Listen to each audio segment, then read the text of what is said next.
First Contact and Crisis. Captain Sarah Chen stood at the viewport of the UES Dauntless, watching Earth's defense fleet assemble against the backdrop of stars. The massive ships, built to withstand the crushing pressures of deep-sea testing and the gravitational forces of rapid atmospheric entry, looked crude compared to the elegant vessel currently approaching their position. The alien ship, their first official diplomatic contact with the Galactic Concordat, glided forward like a piece of living crystal, all sweeping curves and translucent surfaces. It was beautiful, delicate, and, in Chen's professional opinion, absolutely unsuited for actual combat. "They're hailing us, Captain," Lieutenant Rodriguez reported from his communication station. "Put them through." Chen straightened her uniform, knowing the ship's eye would project her image to their visitors. The holographic display materialized, showing three alien beings that seemed to be made of living glass, their translucent bodies swirling with patterns of bioluminescence. The central figure spoke, their words translated by the advanced systems they'd provided. "Captain Chen, I am First Speaker Lyra. We appreciate Earth accepting this delegation, despite our previous hesitation to establish relations." Chen nodded diplomatically. She knew what the first speaker meant by hesitation. The Concordat had spent the last 50 years keeping their distance from Earth, classifying it as a death world and its inhabitants as potentially destabilizing to galactic peace. The fact that they were here now meant something had gone terribly wrong. "We're honored to host you, First Speaker. Though I suspect this isn't purely a social call." The patterns within Lyra's crystalline form darkened. "You are correct. We face a threat unlike any our civilization has encountered. The alien's form flickered with what Chen interpreted as shame. "We need your help." Before Chen could respond, alarms blared across the bridge. Multiple FTL signatures detected. Rodriguez called out, "They're not Concordat ships." The space around them erupted with new arrivals. Dozens of ships that looked like they'd been grown rather than built, their organic-looking hulls covered in chitinous plates and sharp protrusions. They moved with predatory grace, immediately orienting toward the Concordat vessel. "Swarm vessels." Lyra's voice carried notes of fear. "They must have followed us. Captain, you must understand. These beings, they're like you. They evolved on a high-gravity world, adapted to constant conflict. But unlike humanity, they seek only to consume, to destroy." Chen was already moving. "Battle stations. All hands prepare for combat. Move to protect the Concordat ship." The Dauntless's engines roared to life, its reinforced hull, designed to withstand forces that would tear most ships apart. Around them, the rest of Earth's fleet took up defensive positions. "Captain," Lyra's voice was urgent now. "Our ship's defenses cannot withstand their weapons. Get your ship behind us," Chen ordered. "Lieutenant, open a channel to Fleet Command. Tell them First Contact just got complicated." The first shots from the swarm ships streaked across space, elegant streams of energy that would have sliced through most Concordat vessels. They splashed against the Dauntless's hull instead, designed to withstand the crushing pressures of Earth's deepest oceans. "Return fire," Chen commanded. "Show them what a Deathworlder fleet can really do." The Dauntless's main guns spoke, firing rounds accelerated to relativistic speeds. The swarm ships, for all their organic armor, hadn't evolved to withstand weapons designed by a species that had spent millennia perfecting the art of war. The first volley tore through three of them. "They're adapting their attack pattern," her tactical officer reported. "Breaking into smaller groups, trying to flank us." Chen smiled grimly. Of course they were adapting. They were Deathworlders too. But humanity had something they didn't: the desire to protect, not just destroy. "Launch fighters. Tell the fleet to execute Maneuver Pack Alpha. Let's show them how Earth hunts." As the battle unfolded, Chen noticed Lyra and the other Concordat representatives watching in a mixture of horror and fascination. They were seeing, perhaps for the first time, why Earth had been classified as a death world, and why that might just save their civilization. First speaker, Chen said as her fleet moved with practiced precision, "I believe we have a lot to discuss about the future of galactic security. But first, let's deal with your swarm problem." The battle that followed would be remembered as humanity's true introduction to galactic society, not as the savages they'd been feared to be, but as protectors of those who'd never needed to learn the art of war. Earth's fleet fought with a ferocity that shocked their new allies and enemies alike, but always with a clear purpose: to defend, to protect, to serve as a shield for peaceful worlds. It was just the beginning of a larger conflict, but it established something important. Humanity's strength wasn't just in their ability to fight, but in their choice to use that strength to protect others. The galaxy was about to learn why Earth's primitive warriors might be exactly what they needed. The awakening fleet.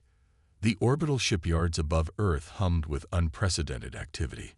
Dr. Maya Patel watched from her laboratory window as construction drones swarmed around the massive hull of the UES Vigilant, integrating alien technology with human engineering. The sight still amazed her. Centuries of science fiction had imagined first contact bringing about technological enlightenment. Instead, it had revealed something far more surprising. Humanity's primitive technology was exactly what the galaxy needed. "The reinforcement on the forward sections is complete," her AI assistant reported. Though our Concordat advisors continue to express concerns about the weight-to-power ratio. Maya smiled, remembering her last conversation with the crystalline engineers. They couldn't understand why humans built ships like underwater bunkers when modern shields could deflect most attacks. They hadn't yet grasped that humanity's philosophy of survival wasn't about avoiding damage. It was about taking the hit and keeping going. "Tell them we're keeping the armor," she said, turning to examine the holographic display of their latest hybrid design. "Their shield technology is impressive, but I want our ships to survive even when those shields fail." The laboratory door slid open, admitting Commander David Okafor, his dark skin gleaming with sweat from the shipyard's high gravity. Unlike their alien allies who required special gravity generators to function in Earth-normal conditions, humans had evolved to thrive under such pressure. "Dr. Patel," he nodded in greeting.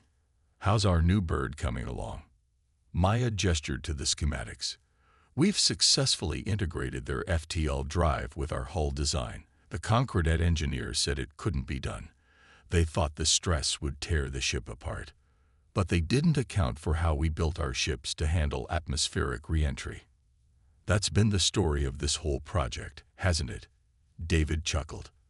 "They keep telling us something's impossible, and we keep doing it anyway." "How are the weapon systems?" Maya brought up new diagrams. "That's where it gets interesting. We've combined their energy weapon technology with our mass driver principles. The result is, well, let's just say the swarm won't be expecting it." Before she could elaborate, alarms blared throughout the facility. Red emergency lights began flashing, and Maya's heart sank as she recognized the pattern. "Enemy contact." "Report." David barked into his comm unit. "Swarm vessels detected on the edge of the solar system," came the response. "They're not attacking. Looks like a reconnaissance force. But, sir, they're using some kind of cloaking technology we haven't seen before." Maya was already moving to her main console, fingers flying over the controls. "They're adapting faster than we predicted, learning from each encounter." "Just like we would," David muttered. "How many ships do we have ready?" "The Vigilant can launch within 6 hours. Dauntless and her battle group are already on patrol. But the rest?" Maya shook her head. "We need more time." David's expression hardened. "Time is something the galaxy doesn't have. We've lost contact with 3 more Concordat worlds in the past week. Their ships are fast, their technology elegant, but they break too easily. They never learn to take a punch." Maya pulled up footage from their last engagement with the swarm. The alien vessels moved with horrifying grace, their organic technology adapting mid-battle.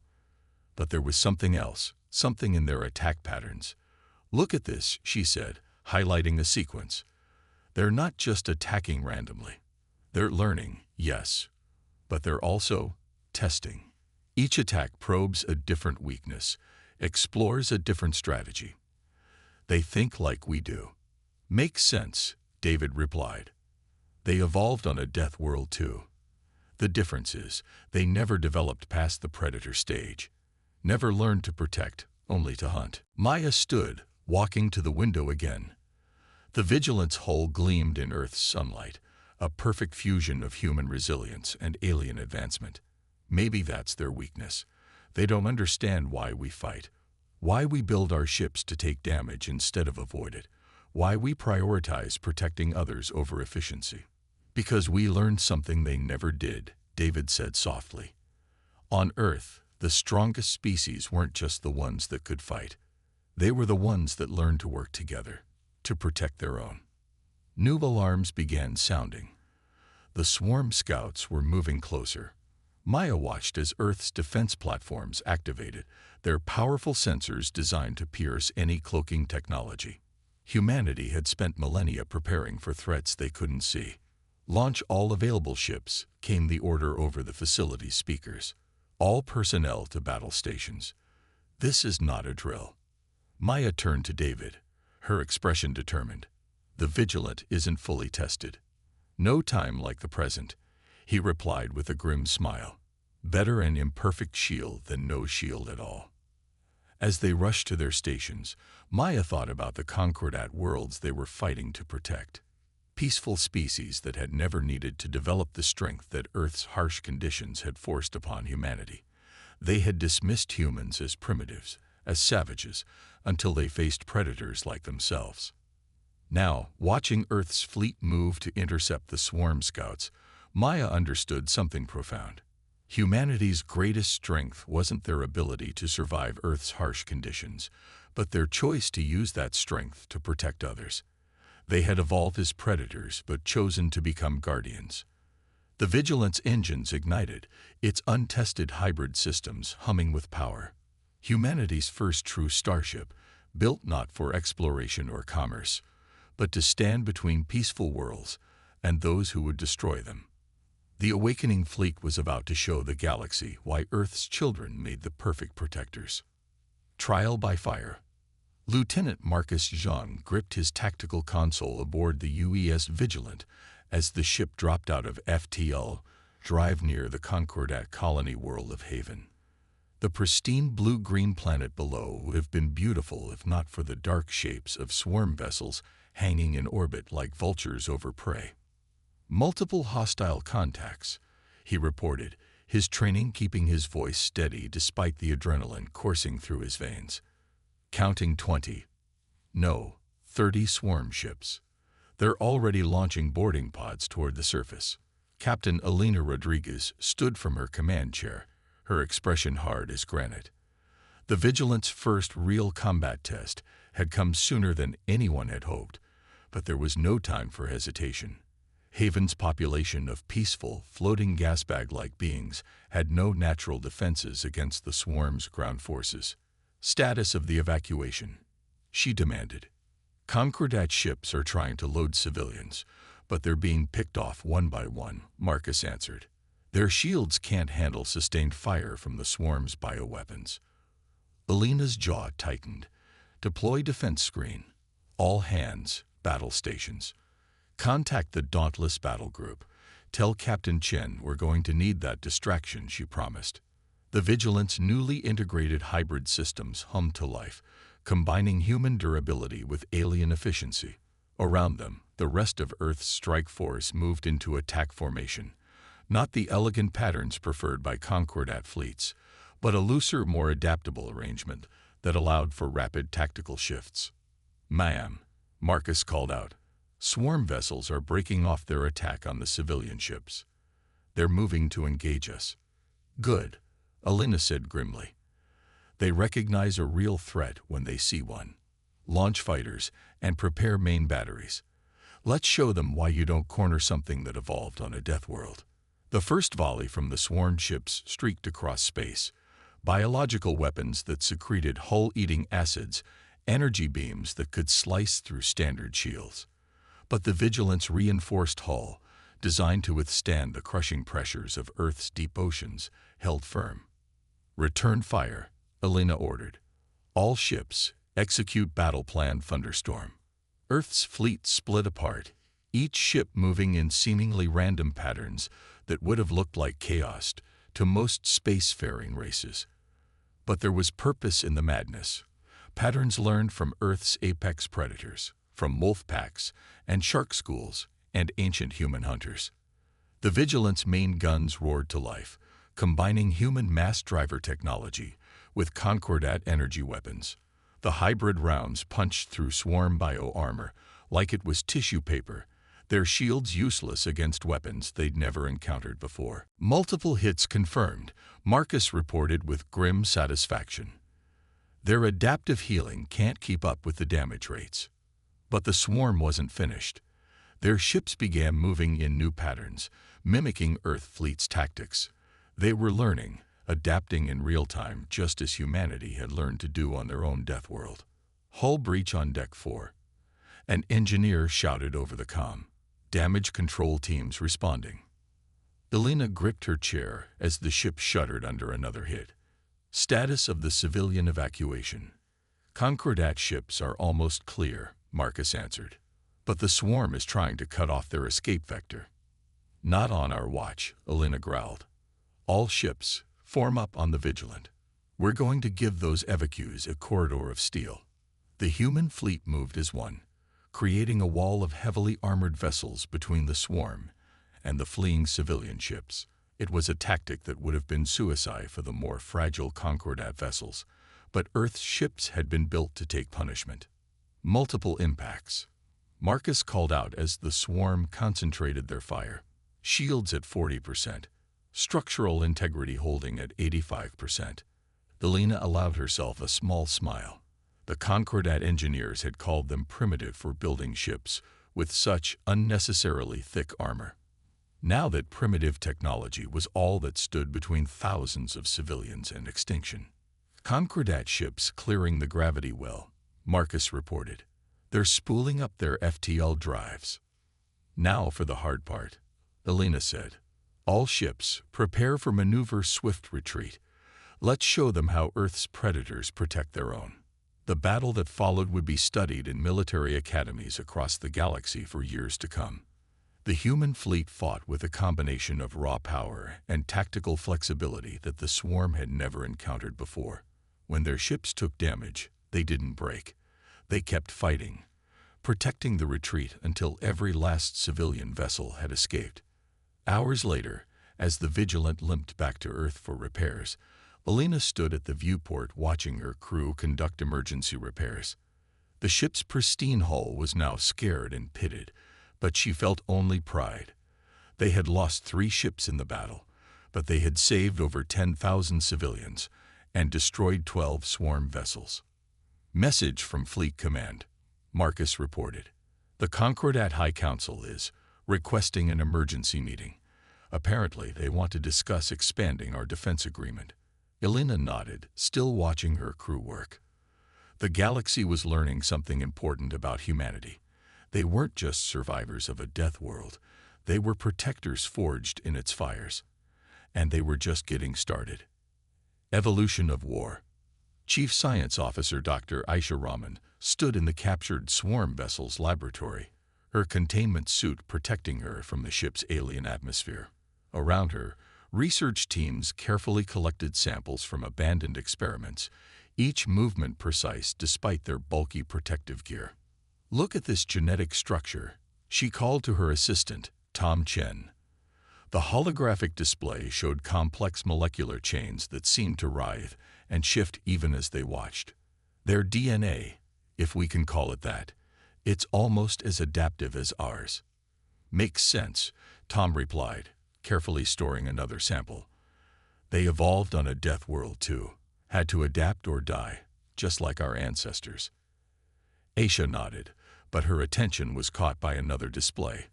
Attack patterns from the last 6 months of warfare. Red dots marked fallen worlds across the galaxy map, each representing a peaceful species that had never needed to develop the strengths that Earth's harsh environment had demanded. "There's something else," she said slowly. Look at the worlds they're targeting. It's not random. Tom moved closer, his suit crunching on broken crystalline debris. What do you mean? Every single world they've hit. Aisha overlaid new data on the map. They're all from the most stable star systems, planets with minimal geological activity, perfect gravity, stable atmospheres. The easiest worlds to live on. The worlds that produce the weakest species, Tom finished, understanding dawning in his voice. Exactly. They're not just consuming worlds. They're culling what they see as weakness from the galaxy. Aisha's voice hardened, just like predators on Earth targeting the sick or injured in a herd. Before Tom could respond, their comms crackled to life. Dr. Rahman. Captain Chen's voice was urgent. We need you in the strategy room. The swarms launched a new offensive. Minutes later, Aisha stood before the combined human and Concordat command staff, her discovery adding grim context to the tactical displays, showing the swarm's latest attacks. They're evolving faster than we anticipated, Admiral James Walker said, his weathered face illuminated by the holographic maps. Our hybrid weapons aren't as effective as they were a month ago. Their bio-armor is adapting. Just like life on Earth adapted to every challenge, Aisha replied. But we have an advantage they don't. First speaker Lyra's crystalline form shifted with curiosity. What advantage could you have over creatures that evolve as quickly as you do? Aisha smiled. We learn to work together. To protect, not just survive. The swarm is still stuck in a purely predatory mindset. They can't understand why we'd risk our ships to protect others, why we'd share our technology instead of hoarding it. She brought up new data. Analysis of recent battles where human ships had taken severe damage protecting civilian evacuations.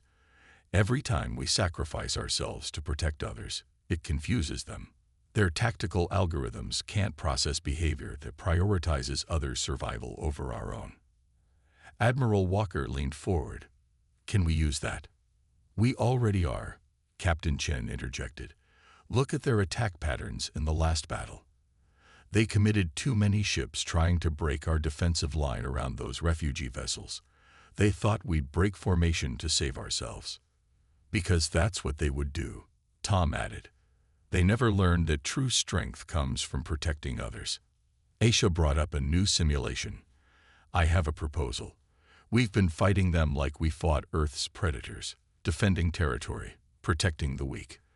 But there's another lesson from Earth's history we haven't tried yet. The hologram showed a new formation, human ships arranged in patterns that would have been familiar to ancient human hunters. On Earth, we didn't just learn to fight predators. We learned to hunt them. The room fell silent as the implications sank in.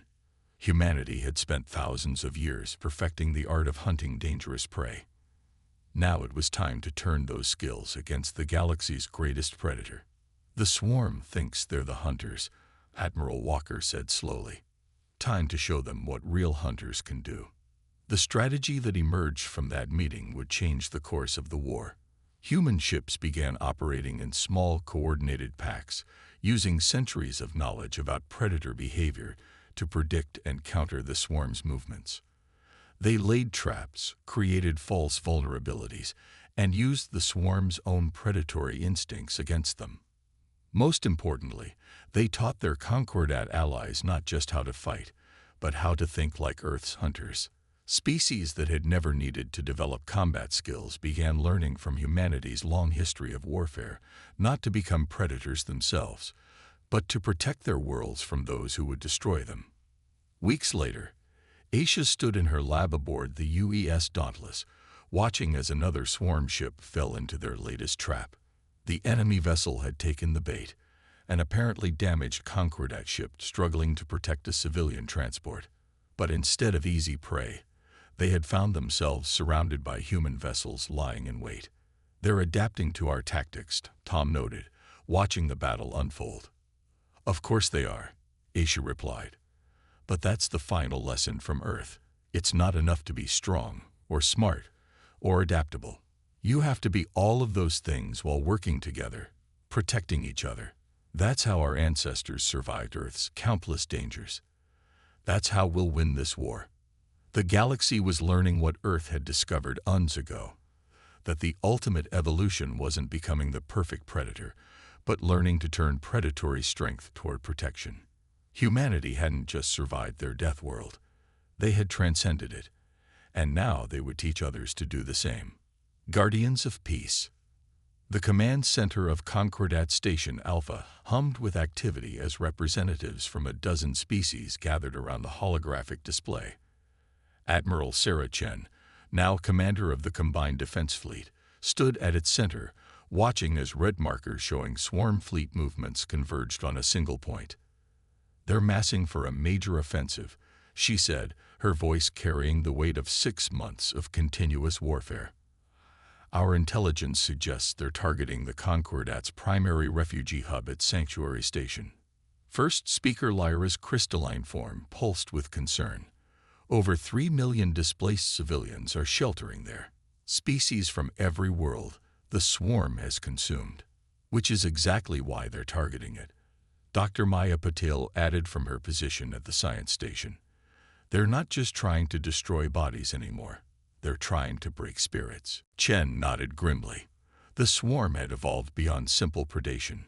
They had learned from their battles with humanity, adapting not just biologically but strategically. But they weren't the only ones who had evolved. "Status of the defense grid?" she asked. "Online and ready," Commander Elena Rodriguez reported. "The Concordat engineers said it couldn't be done, combining their shield technology with our point defense systems. But it turns out Earth's primitive approach to layered defense works pretty well against biological weapons." Around them, the station's displays showed hundreds of ships moving into position. Not just human vessels anymore, but a true combined fleet. Ships designed by peaceful species, but built with the durability humanity had learned was necessary for survival. Crews trained not just in Concordat tactical doctrine, but in the hard-learned lessons of Earth's history. "They'll hit us with everything they have," Chen said, addressing the assembled commanders. "The swarm knows that if they can break this line, they'll destroy not just lives, but hope itself. They think that targeting civilians will make us retreat, make us abandon our allies to save ourselves." She smiled grimly. "They still don't understand what makes humanity different from them. We didn't just survive Earth's challenges. We learned to protect others from them. Every predator, every disaster, every war taught us not just how to fight, but why to fight." The tactical display updated, showing the first wave of swarm ships dropping out of FTL. Their bioorganic vessels had evolved too, incorporating elements of both human and Concordat technology they had encountered in battle. They were stronger, faster, more deadly than ever. But they weren't the only ones who had changed. "All ships, battle formations," Chen ordered. "Execute Operation Guardian Shield." The combined fleet moved with practiced precision, forming complex defensive layers around Sanctuary Station. Human vessels took the forward positions, their reinforced hulls ready to absorb the initial assault. Behind them, Concordat ships prepared their advanced weaponry, protected by Earth's defensive screen. "They're launching their first wave," Rodriguez reported. "New bioweapon variants detected." "Let them come," Chen replied. "Humanity spent thousands of years learning how to protect what matters. Time to put those lessons to use." The battle that followed would be remembered as the turning point of the war. The swarm struck with all the fury and adaptability that had made them the galaxy's apex predators, their ships morphing and evolving mid-combat to counter every tactic thrown against them. But humanity had spent its entire history preparing for exactly this kind of fight. Every time the swarm adapted, the defenders adapted faster. When bioweapons threatened to breach their lines, point defense systems developed to handle Earth's most hostile environments burned them from space. When swarm ships tried to overwhelm them with numbers, they found themselves caught in carefully planned killing zones. Most importantly, they found themselves facing not just humanity's strength, but the combined will of a galaxy that had learned from Earth's example. Species that had once feared conflict now fought with determination, protecting each other with the same fierce dedication that had kept humanity alive on their death world. Hours into the battle, as the swarm's attacks began to falter, Chen received a surprising report from the science station. "Admiral," Dr. Patel called out, "we're detecting massive energy fluctuations in the swarm fleet. They're bioships. They're starting to break down at the cellular level." Chen moved to the science station, studying the data. They pushed their evolution too far, too fast. "Exactly," Maya confirmed. "In trying to match our adaptability, they forgot another lesson from Earth. Evolution needs balance. They sacrificed sustainability for immediate power. Their enhanced bioships are burning themselves out." The swarm's retreat, when it came, was chaotic and desperate. Ships that had seemed unstoppable began disintegrating, their accelerated evolution turning against them. The combined fleet pressed their advantage, but Chen noticed something interesting. Her crews were focused not just on destruction, but on protecting each other, ensuring that no defender fell while covering their allies' retreat. Later, as the fleet regrouped and began repairs, Chen stood with First Speaker Lyra, watching rescue ships deliver another wave of refugees to Sanctuary Station's safety. "We feared you once," Lyra said softly, "called Earth a death world and its people too dangerous to trust. We thought strength could only be used to destroy." Chen watched as human medical teams worked alongside Concordat healers, treating the injured of a dozen different species. Strength is just a tool. What matters is how you choose to use it. Earth taught us to be strong, yes, but it also taught us to protect what matters. "You've taught us all that lesson," Lyra replied. "The galaxy will never be the same." Looking at the combined fleet around them, at former enemies now working together to protect the peaceful worlds of the galaxy, Chen knew Lyra was right. Humanity had emerged from their death world, not just as survivors or warriors, but as guardians. They had taken everything Earth's harsh environment had taught them and turned it toward a single purpose: ensuring that life, in all its forms, could thrive. The war wasn't over, but its outcome was no longer in doubt. The swarm had thought themselves the ultimate product of evolution on a death world, but they had never learned what humanity had discovered eons ago: that the true pinnacle of evolution wasn't the ability to destroy, but the choice to protect. Earth's children had finally found their place in the galaxy, not as the monsters everyone had feared, but as the guardians everyone needed. And they would never stop protecting those who couldn't protect themselves.